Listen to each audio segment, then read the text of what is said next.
everyone, it's the weekend. Welcome again to Massey United Insurance's Line and Length. It's a cricket program where we look at the sport not only in the region but internationally as well. I'm Barry Wilkinson.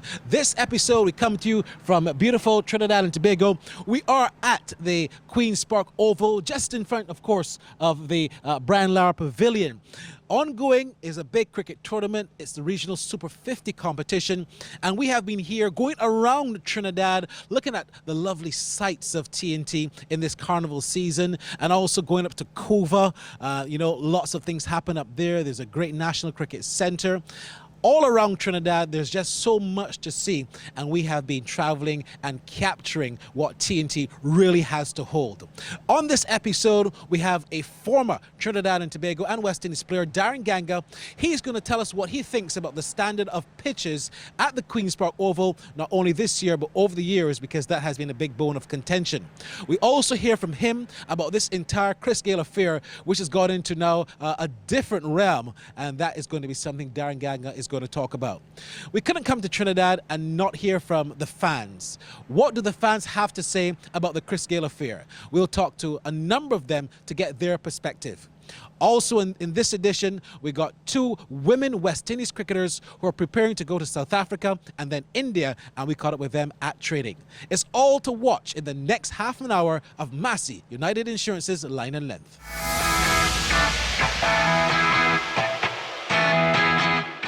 Across the Caribbean, more people are placing their trust in Massey United Insurance for the protection of the things that are important to them, their homes, businesses, and their prized possessions. That's because Massey United Insurance offers excellent general insurance coverage to help you manage whatever life sends your way. Our cadre of well-reputed agencies and trained insurance professionals are always ready to provide you with sound advice and prompt service. Choose the security and sound strength that is Massey United Insurance.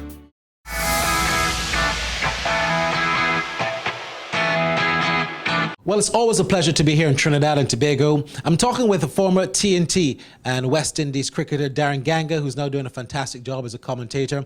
Daren, we got a number of issues to talk about. Let's first of all start with the ongoing Super 50 competition.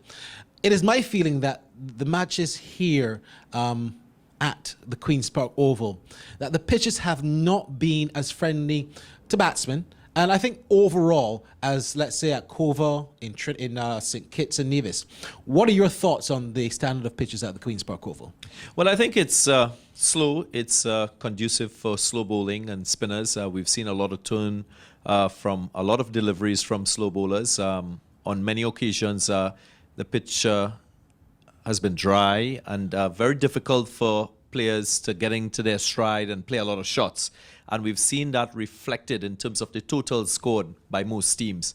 Having said that, I think it begs the question whether or not these pitches are the type of pitches that we'd want to sort of expose our young, talented cricketers in the West Indies. And I think for a 50-over competition, you always want to have pitches which would allow for positive stroke play and which would allow for very competitive totals. We've not seen that from matches here at the Queen's Park Oval. We're just beginning to see teams score in excess of 250. We've seen a lot of bigger scores in other venues, the university ground here in Trinidad, in the National Cricket Centre as well. And we've seen some big totals in St. Kitts. I just feel that it requires a bit more preparation. We need to understand that in order for players to grow, in order for the sport to be attractive, we need to see more encouraging pitches that will offer that style of play. And quite frankly, we haven't seen that here at the Queen's Park Oval. Well, Mr. Crafton has come from St. Lucia. The WICB are doing the right thing by flying him around to be a person who's checking the pitches. Do you think that that move in the right direction will help the tournament in years to come, even if it's played at this same venue? Yeah, I think anything to advise curators and to help in terms of a scientific approach to the preparation of pitches will enhance the standard of play over time. I think him being here might be too late for what we've seen in this competition, but what is really required is a bit of proactiveness and planning, and maybe that has not been the case for this year's Nagico Super 50, but I definitely would want to see these things being done prior to competitions to ensure that we get attractive cricket, to ensure that we see a good contest between bat and ball, and I think that is what the West Indian fans and the selectors and the powers that be would want to see, that our cricket is moving in the right direction. Confidence breeds confidence, and we've not been able to see that in this competition so far. So I would expect that things will improve. I also think that we need to start standardizing the way we approach the preparation of pitches. I don't think there are any courses that offer a proper certificate in terms of curatorship certificates. I know a couple people here in Trinidad, they conduct very basic curatorship courses that sort of educates the persons who are charged with the responsibility to prepare pitches, but I think we need a lot more in terms of that. Maybe getting some external help and getting organizations that would be able to sort of contribute towards the development of our curators here in the Caribbean on a more sustainable basis. Two questions on the tournament, Daren. We're not seeing a big spectator base like perhaps we've seen in a couple of years gone by. What's the reason, in your opinion, that we haven't seen that this season? Well, I personally think there are two major factors which have contributed towards the low spectatorship turnout here in Trinidad and at the Queen's Park Oval. I think one, when this tournament just started, our senior West Indian players were not available. We had that tour in Australia, which took up most of our premier West Indian cricketers. With they coming back into regional teams, we've seen the crowd growing, and that is very good. I think that augurs well for our cricket. And the second thing is, the state of our cricket is not really where a lot of people would want it to be, and people are getting despondent. People are really turning away from following the sport because of what is happening at the international level. We're looking like we're no longer competitive, and that's a worrying sign.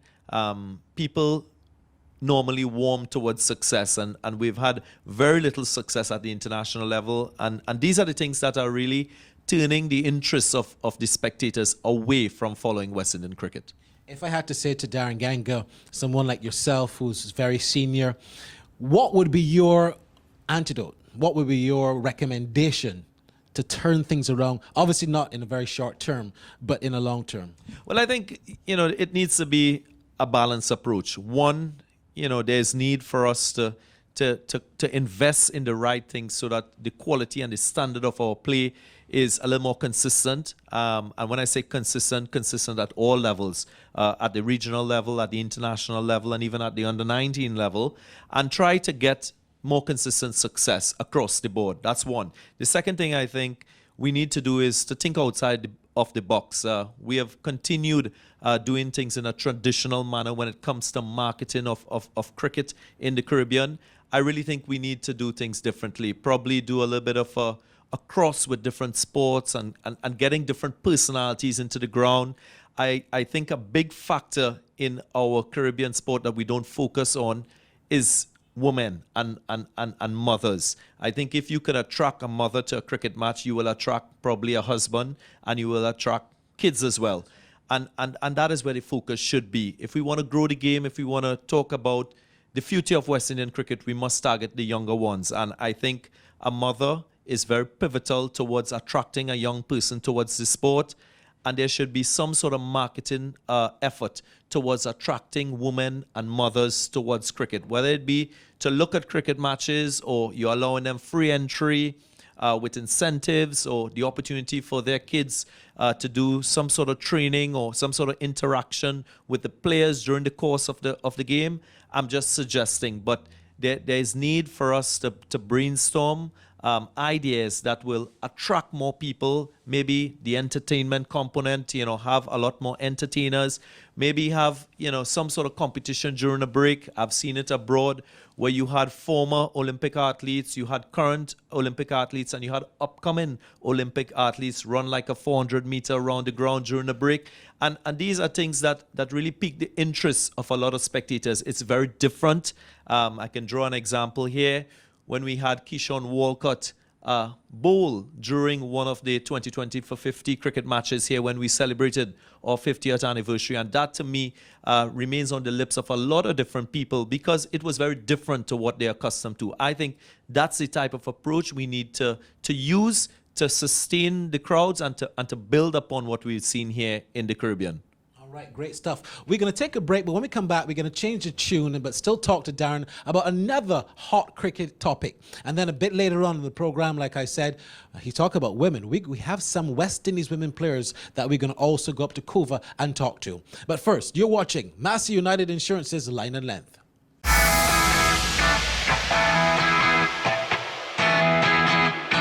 Across the Caribbean, more people are placing their trust in Massey United Insurance for the protection of the things that are important to them, their homes, businesses, and their prized possessions. That's because Massey United Insurance offers excellent general insurance coverage to help you manage whatever life sends your way. Our cadre of well-reputed agencies and trained insurance professionals are always ready to provide you with sound advice and prompt service. Choose the security and sound strength that is Massey United Insurance.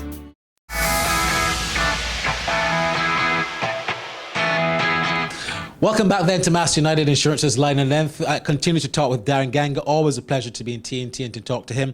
Look, one of the main things that has happened in the last 2 weeks has been the whole Chris Gayle affair. But in the last 24 hours, that affair has somewhat continued, thanks to Chris, who's made a statement on Instagram that has gone viral, signing off from the Big Bash. I want to ask you, Daren, we've never spoken about this. First of all, let's start at the beginning. It's widely known now about this whole Chris Gayle affair. I mean, we don't want to go too much into it again, but did the comment surprise you that he would have made to the lady on screen? Well, I think, knowing Chris and having had the opportunity to play alongside him and play against him and, growing up with him playing international cricket, it's not uncommon to hear a comment like that from Chris Gayle. Having said that, I think, it was inappropriate in terms of his comments towards the reporter. I also feel that Chris failed to understand that he was in a different environment and in a country that is culturally very different to here in the West Indies. And those are things that we can't just take for granted. Those are material points that we must consider in this whole scenario. I also think the mere fact that he apologized, the mere fact that he was fined, was sufficient for him breaching and making those comments. There were comments by other persons which, to me, went overboard in terms of the penalty that they ascribed towards Chris and what he did and the comments he made. I just feel that sometimes, we tend to take something and make an example from it, and that is exactly what was happening at the time in Australia and the different persons who were contributing towards their opinion and making their opinion on the matter. For me personally, I think if I had to pronounce, yes, it was wrong, but I didn't think it warranted Chris being banned from ever playing in the Big Bash. I also think that, him being banned by the ICC with regard to that comment was a fair statement. That was a very biased statement. Chris continues to be an entertainer, and you hear from time to time entertainers, they step out of line and they make mistakes. We're all human beings, and Chris Gayle is human, and he will make a mistake. And I think he has been duly sort of penalized for his error, and that's as much as I would go in terms of my assessment towards that. Now, Chris, a couple of days ago, songed it off, made his feelings known about the whole thing because he has been quiet based on after his apology. And he did make some statements that I didn't think offended anyone per se, but he did make his feelings known that he didn't care for some of the things that people said. Did he make things worse, or do you think that people will just accept, well, Chris Gayle is speaking his mind and being true to himself? Well, I think he may have been disappointed with the comments of different persons in relation to that particular matter. If you know Chris, and for those of you who don't know Chris, he's a very straightforward sort of person. He says what's on his mind, and I can deal with people like that. And that's Chris in terms of his personality and his nature. His comments would have obviously been in response, and maybe, his hurt and his emotions being dented by persons who he would have never expected to make those sort of comments towards him. So I would think it is more of a reactive comment from Chris Gayle, one that is sort of fueled with disappointment. I would think that he should have just left it alone and not really prolonged this matter, because it will die a natural death. His bat will continue to do the talking, and we just recently learned, just before the completion of the Big Bash, he scored that brilliant half century, and it was a record-breaking half century of 12 balls. So I think Chris will continue to entertain. Like I said again, we will all make mistakes, and he has put his hand up and he has apologized because he knew that he stepped out of line. But I don't think it's going to be healthy and fruitful for him to continue making comments about it, even if there are persons who continue to prolong this affair. All right, wonderful stuff. Look, always a pleasure to hear from Daren Ganga. We spoke about women. When we come back on the program, not only are we going to hear from some women, but we're also going to get the pulse of the people in TNT about how they feel about the entire Chris Gayle affair. You're watching Massey United Insurance's Line and Length.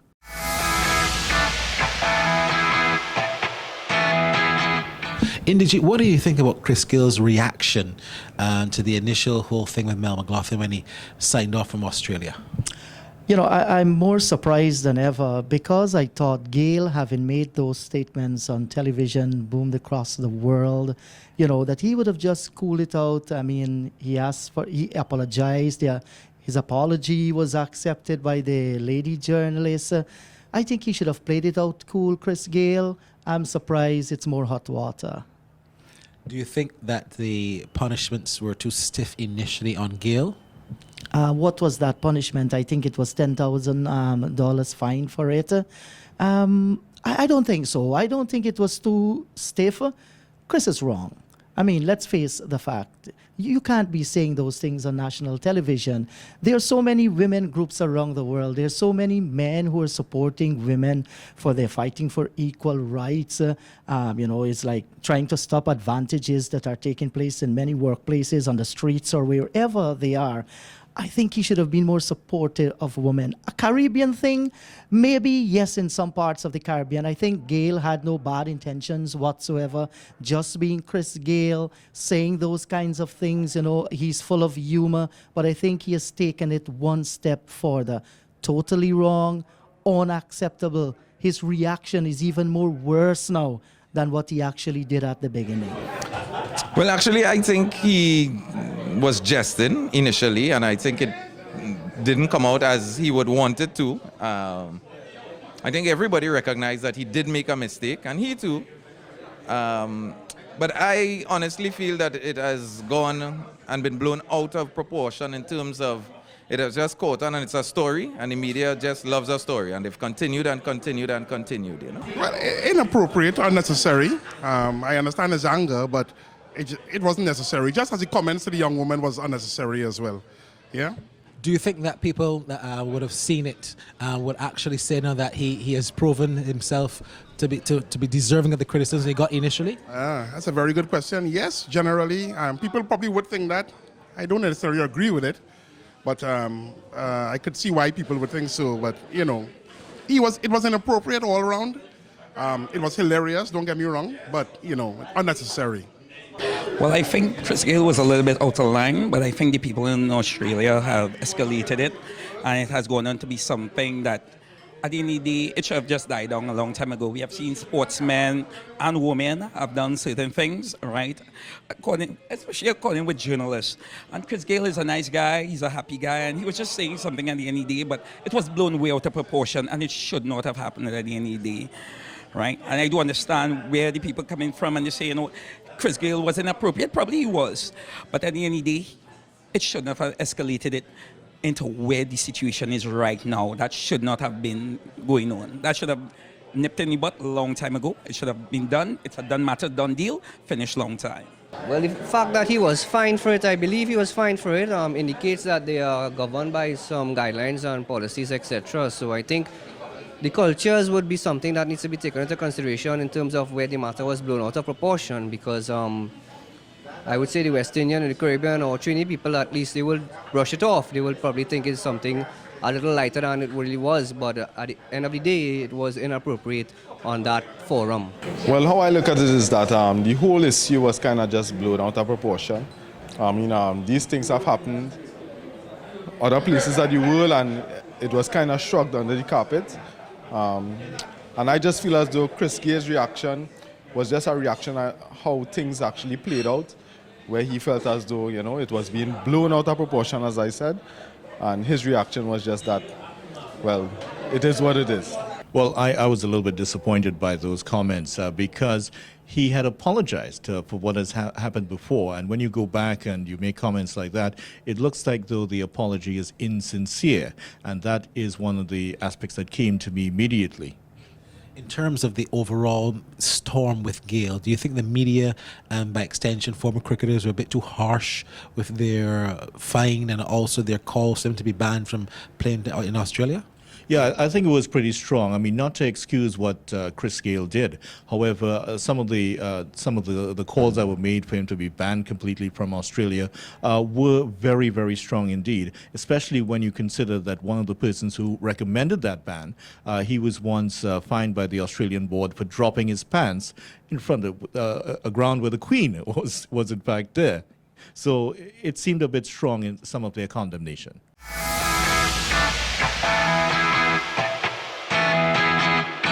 Across the Caribbean, more people are placing their trust in Massey United Insurance for the protection of the things that are important to them, their homes, businesses, and their prized possessions. That's because Massey United Insurance offers excellent general insurance coverage to help you manage whatever life sends your way. Our cadre of well-reputed agencies and trained insurance professionals are always ready to provide you with sound advice and prompt service. Choose the security and sound strength that is Massey United Insurance.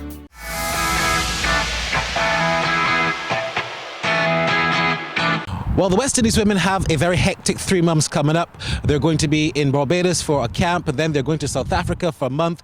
And after that, they have the Women's T20 World Cup. We are here in Cuba in Trinidad and Tobago at the National Cricket Centre. With me is Anisa Mohammed, one of the best off spinners in the world in her particular craft. Anisa, how are you feeling about the next couple of months you got? Because some big tournaments. Yeah, we have some big tournaments. We have a 2-week camp in Barbados, a tournament against South Africa where we'll be playing for championship points, and then we have the big World Cup coming up. So I think the girls, we're prepared for it. We knew about how long we're going to be away from home. So I think by now we should condition our mind and be prepared for that 70 days ahead of us. What are some of the preparations you're working towards in terms of working at particular areas in the nets and working at particular area in practice? Well, the Trinidad players, 5 of us, we've been training almost 5 days per week, and we're trying to work on all areas of our cricket fitness, batting, bowling, fielding. So when camp comes, we're ready for that. You have a new captain, Stephanie Taylor. She took over since last year. How's that been going? I mean, some results have definitely been coming. Yeah, I think the girls are they're adapting to her really quickly. She was vice captain before. We won against Pakistan quite convincingly, and it's not pressure on her. She's still performing with bat and ball, so it's good to see that Stephanie is helping her team. I know you're very modest, Anisa, but you yourself have been doing very well. I mean, tell me about your personal game, because you've been picking up wickets everywhere you go. Yeah, I mean, I try to stick to basics. You never know when could be your last game representing the Caribbean. So whenever I go out, I try to make it my best performance. Now, Anisa, the women's cricket has evolved tremendously well. I just remember about 6-7 years ago, many people didn't even know that women's cricket existed at the level it has. How do you see the game going forward now? You're preparing as well for the T20 World Cup in India. Yeah, I think so far we're going in the right direction. Right now we can see that women are playing Big Bash tournament, and England, they also have their tournament coming up. So hopefully the CPL, West Indies would have a CPL for women as well. But it's good to see that the West Indies women and women in general, cricket, we're lifting that. Were you surprised you didn't get a chance at the Big Bash? You want to go for that this year? It would be nice to go, and take part in the Big Bash, but nothing happens before it's time. Wonderful. Anisa, finally, how do you see India, because the conditions there favor you as an off spinner? How do you see India and the T20 World Cup, because that's one cup that the women have eluded the women? Yeah, we're looking forward to playing in India. We've played there before. Most of our players have played in India before. So we're used to the conditions. We have very nice hot sun in the Caribbean as well. So hopefully when we get there, we would adapt quickly and we'd be winners this year. All right, Anisa Mohammed, we're going to stick and talk to a couple more women here at the National Centre in Cuba. Well, we had to wait about 45 minutes to talk to Britney Cooper because she was running laps all around this ground. I can't believe how fit this young lady is. Britney, it's so good to see you. You're preparing for a hectic 3 months coming up. Yes, I'm pretty excited about going to South Africa and having to play another World Cup. We girls have been putting in a lot of work from our last tour against Pakistan, so we're just preparing, fine-tuning everything before we go into camp. You're beginning to look and shape up really well and fit into the team. What have you personally been doing to lift the standard of your game? Well, I've been looking at a lot of videos from my past tours and trying to work on my technique, because I find the way I've been getting being dismissed, it's been happening the same way regularly. I've been doing a lot of work with David Williams in the past few weeks to try to correct my mistakes. Now, you look at the West Indies men. They just got the #1 world T20 ranking. Has that inspired the women to kind of, up their game and match the guys at the T20 level? Well, it's happy to know that the guys are #1, and we have the same goal to actually be #1, not only in the T20s, but in the one-day games as well. We know Australia is up there, and Australia has always given us a hard fight whenever we're playing against them, but we know that one day we will be #1. We just have to continue putting in the hard work and working together as a team. What do you think is the difference between the Australians, the English, and the West Indian women? Is it that they have more facilities? Why do you think that they have just been ahead of West Indies women for some time now? I think it's the fact that they spend more time together as a team. It's hard that where you have all of us from different islands coming together. Most of the time we get together doing a pre-camp before a tour. In England and Australia, the girls be spending whole week at camps again, over camps and camps. But there's nothing much we can do. We cannot join the islands together, but our boards are trying to keep the girls who are from the same countries to keep training together as one. Right. Always a pleasure to talk to Britney Cooper. These girls, they know their stuff, they love the game, and that's why we're seeing some success from the West Indies women. You're watching Massey United Insurance's Line and Length from Trinidad and Tobago. We'll be right back.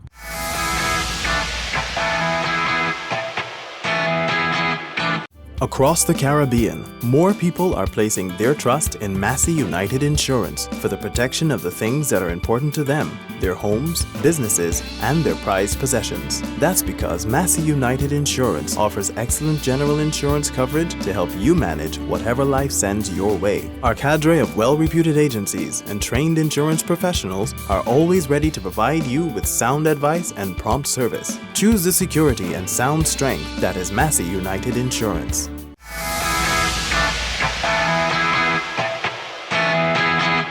So that's it for this edition. Next week, we will still be coming to you from right here in Trinidad and Tobago. Make sure you join us then. It's been a pleasure bringing the program to you. I'm Barry Wilkinson. Remember, our handle is on Twitter at Line Length, or you can send us an email, cricket@lineandlength.net. On to next week. Bye-bye for now.